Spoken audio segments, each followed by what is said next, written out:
Bienvenidos al programa del día de hoy. Vamos a iniciar con una oración. Padre, gracias porque su misericordia es nueva cada mañana. Gracias porque el Señor Jesús nos ha dado su justificación. Gracias por el perdón de nuestros pecados. Pedimos la unción de su Espíritu Santo en el estudio de su palabra, en el nombre glorioso de su Hijo amado Cristo Jesús. Amén. Bueno, aquí estamos concluyendo hoy con el capítulo 13 del libro de Hebreos, que ha sido un repaso, un comentario muy por encimita, porque en realidad es un libro tan profundo, tan lleno de bendiciones para nuestro diario vivir. Fue escrito para la gente de aquel tiempo, pero también se aplica y también para nosotros, se aplica al dedillo en nuestro diario vivir.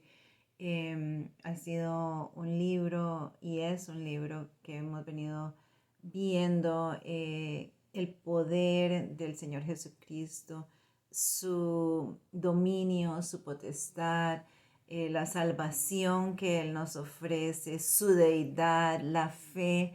Hemos visto a través de esta jornada elementos muy importantes, muy vitales para nuestra vida cristiana y espero que haya sido de gran edificación para todos y cada uno de ustedes y que les haya mojado el apetito para poder estudiarlo con más detalle, con más tranquilidad en su casa, con oración, para que puedan enriquecerse de todo ese manantial de sabiduría y que el Señor nos da a través de este libro de Hebreos. Entonces vemos una exhortación final del apóstol Pablo y ahí dice deberes cristianos, en la Biblia mía, como lo dice la Reina Valera. Vamos a dar inicio. Dice el capítulo 13, empezando con el versículo 1. Permanezca el amor fraternal, no os olvidéis de la hospitalidad, porque por ella algunos sin saberlo hemos hospedado ángeles. Dios es amor y el que no ama no conoce a Dios. Así que al sacarnos Él de las tinieblas a la luz admirable, llegamos a ser parte del cuerpo de Cristo. Y en ese cuerpo hay un amor fraternal porque llegamos a ser hermanos en Cristo Jesús. Por eso nosotros nos decimos hermanos en nuestras iglesias donde estamos. Y es una realidad. Él dice, nos exhorta que no olvidemos la hospitalidad. La hospitalidad es muy importante porque dice que incluso algunos habrán hospedado ángeles. Muy a menudo el Señor, sabemos que los ángeles de Dios son ministros del Evangelio que hacen su voluntad. Entonces Él envía, por ejemplo, cuando vimos en Sodoma y Gomorra, que los ángeles fueron a ver, ¿verdad? A verificar todo lo que estaba sucediendo. Y así siempre están en nuestro medio. Tal vez usted ha tenido eventos en su vida donde usted se ha dado cuenta como que tuvo que haber sido un ángel que le salvó la vida, tuvo que haber sido un ángel que lo ayudó en determinado momento. Así que la hospitalidad es muy importante en el concepto de que todo le pertenece a Dios y que somos simplemente mayordomos de lo que Él nos provee. Nuestra casa, nuestros alimentos, todas las cosas que están ahí han sido dadas por Dios con un propósito. Y el propósito es, bueno, para nuestro beneficio también y nuestro gozo, pero para el Evangelio. Así que, bueno, yo desde pequeña aprendí de la hospitalidad porque mi mamá ha sido una mujer que ha sido muy hospitalaria y es muy importante que lo practiquemos en nuestro medio. Dice, acordaos de los presos, como si estuvieras presos juntamente con ellos. En este momento Pablo estaba en la prisión cuando estaba escribiendo. Como si estuvieras preso juntamente con ellos de los maltratados, como que también vosotros mismos estáis en el cuerpo. ¿Sí? Él dice, el dolor de uno debe ser el dolor de todos. Nosotros no podemos aislar la mano del pie, el ojo del dedo. En fin, lo que le sucede a uno nos sucede a todos. Entonces debemos de tener esa piedad para aquellos que están sufriendo.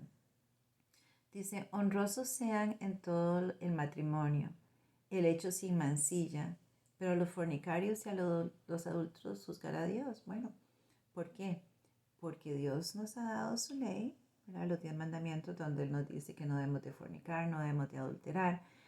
¿Y por qué dice que Dios los juzgará? Bueno, la salvación está ofrecida para todos y cada uno de nosotros. Todos tenemos el regalo, nos es dado, pero ¿queremos aceptarlo o no? Entonces, el que rechaza esa ayuda que Dios nos quiere dar para liberarnos del pecado, entonces será juzgado porque por su propia decisión ha decidido apartarse del camino de Dios. Sean vuestras costumbres sin avaricia, contentos con lo que tenéis ahora, porque Él dijo, no te desampararé ni te dejaré.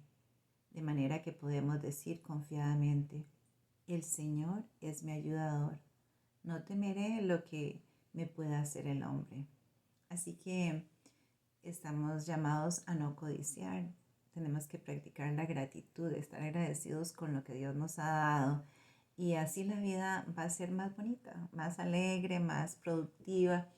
Y entonces el concepto de que Dios es nuestro ayudador es maravilloso. Algunas veces cuando estamos en situaciones difíciles, económicas, podemos confiar de que Él cuida de nosotros.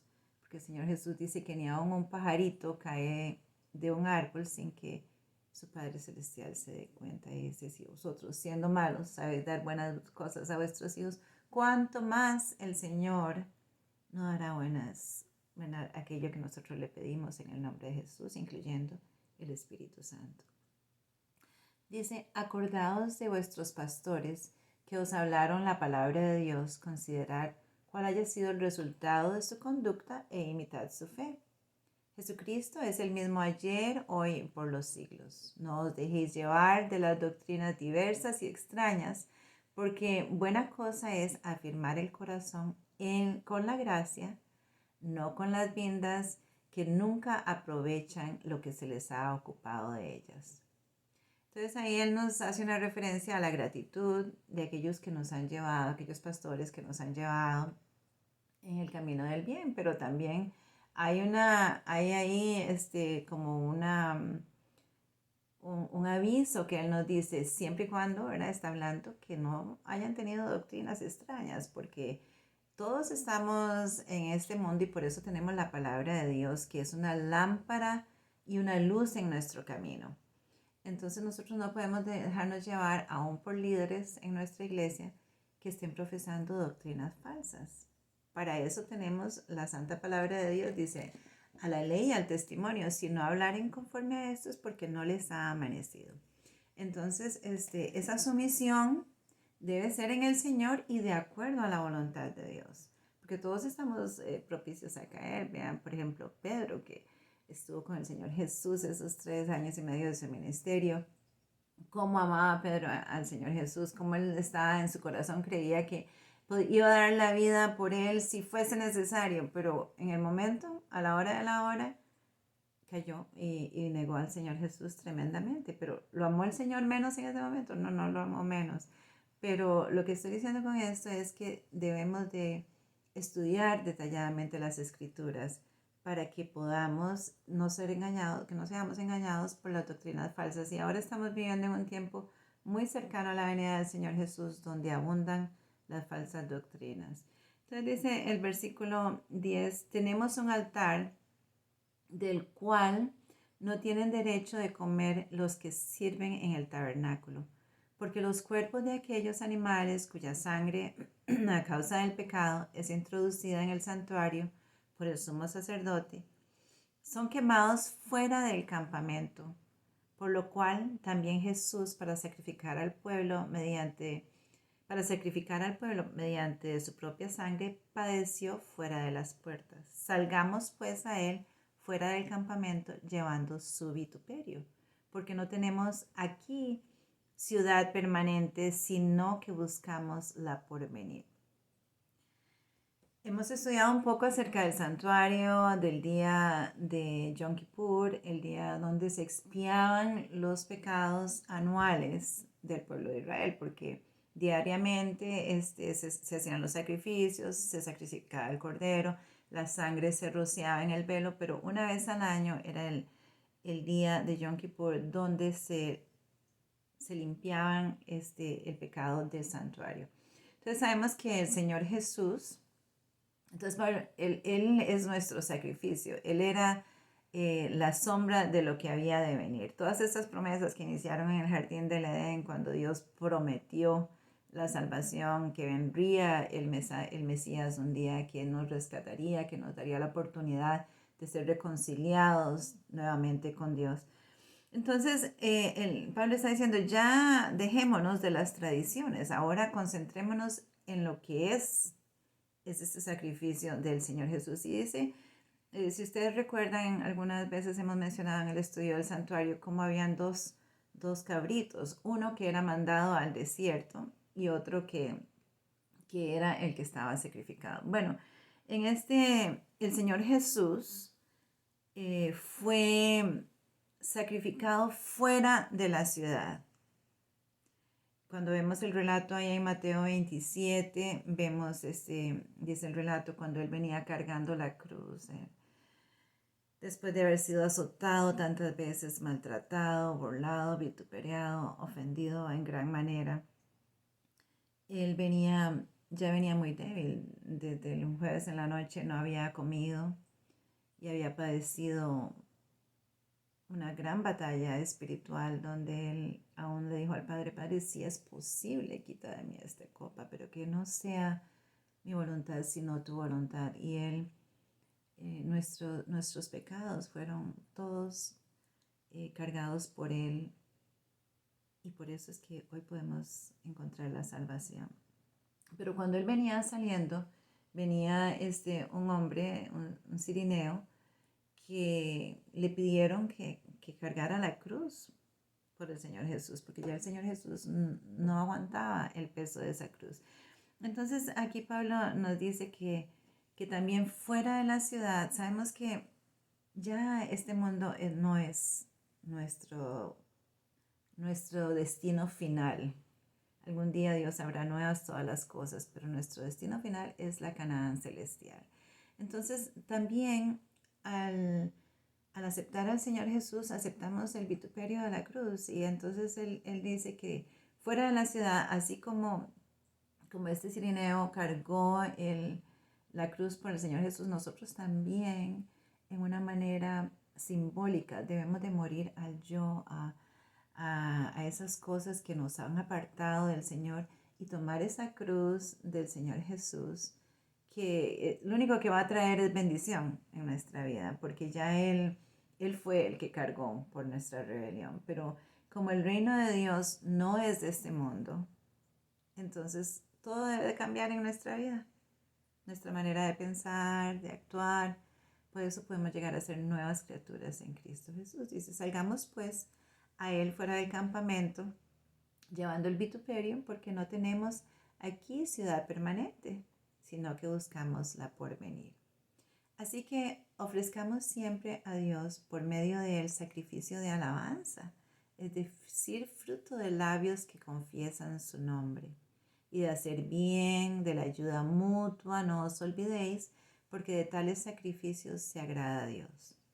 Obedeced a vuestros padres, sujetaos a ellos, porque ellos velan por vuestras almas, como quien ha de dar cuenta, para que lo hagan con alegría y no quejándose, porque esto no es provechoso.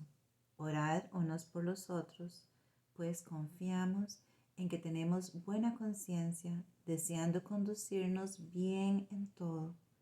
Y más os ruego que lo que hagáis así, para que yo os sea restituido más pronto.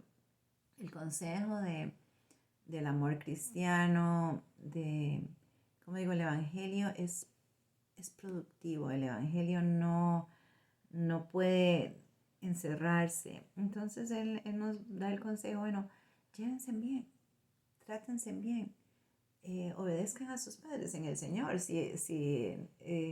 Debemos de respetar esas autoridades en nuestra vida. Dice que tengamos una buena conciencia, o sea, que todo lo que hagamos, el Evangelio dice, ya sea que comamos, vistamos o lo que sea que hagamos, hagámoslo para la honra y gloria del Señor Jesús. Y eso solamente puede llegar a ser cuando permitimos que el Espíritu Santo obre en nuestras vidas. Dice, bendición y salutaciones finales. Y el Dios de paz, que resucitó de los muertos a nuestro Señor Jesucristo. ¿El Dios de qué? El Dios de paz. El gran pastor de las ovejas. Muy a menudo el Señor hizo la relación de Él como el buen pastor. Por la sangre del pacto eterno, aquella sangre preciosa e inmaculada derramada en el Calvario, os haga aptos en toda obra buena para que hagáis su voluntad, haciendo Él en vosotros lo que es agradable delante de Él por Jesucristo, al cual sea la gloria por los siglos de los siglos. Amén. Entonces debemos de alabar al Señor, debemos de glorificar su santo nombre, porque nos ha sacado de las tinieblas, nos ha dado su nombre, nos da su justificación, nos ha exaltado, nos da la oportunidad de volver a ser reconciliados con el Padre. Dice, os ruego, hermanos, que soportéis la palabra de exhortación que os he escrito brevemente. Entonces le está diciendo, pongan atención a esto. Casi nunca nos gusta que nos exhorten, que nos digan nada. Pero él dice, tómense el tiempito, soporten la palabra de exhortación que os he escrito. Sabed que en esta libertad nuestro hermano Timoteo, como el cual, si viniere pronto, iré a veros. Timoteo había sido puesto en libertad. Sabemos que muchos pagaron con su vida, incluso el apóstol Pablo, el precio por lo que luchaban por el Evangelio. Dice, saludad a todos vuestros pastores y a todos los santos. De Italia os saludan. La gracia de Dios sea con todos vosotros. Amén. Y así concluye el apóstol Pablo el libro de Hebreos, un libro que gracias a Dios nos dio la oportunidad de estudiar juntos, de repasar. Y que hagamos de nuestra escritura, de la escritura del Señor Jesús, de su palabra, parte de nuestro diario vivir, porque solamente de esa manera podremos conocer la verdad, y Jesús es la verdad, el camino, la verdad y la vida. Y si el Hijo del Hombre nos hace libres, seremos verdaderamente libres. Que el Señor te bendiga.